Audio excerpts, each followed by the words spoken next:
పెట్టుబడులను ఆకర్షించడానికి ప్రపంచ ఆర్థిక సదస్సు ముఖ్యమైన వేదిక అని సీఎం చంద్రబాబు తెలిపారు.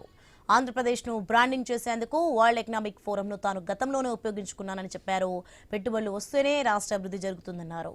భారీ లక్ష్యాలు నిర్దేశించుకోవడం, వాటి కోసం నిరంతరం పనిచేయడం అలవాటు అని చెప్పారు.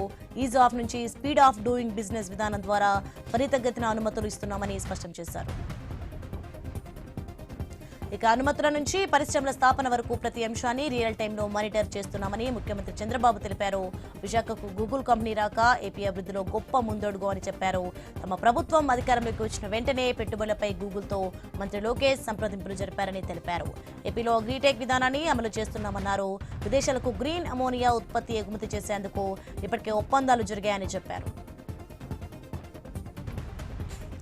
టెక్నాలజీ, టెలికాం, విద్యుత్, ఏవియేషన్, నేషనల్ హైవేస్ రంగాల్లో వచ్చిన సంస్కరణలతో దశ దిశ మారిపోయిందని సీఎం చంద్రబాబు తెలిపారు.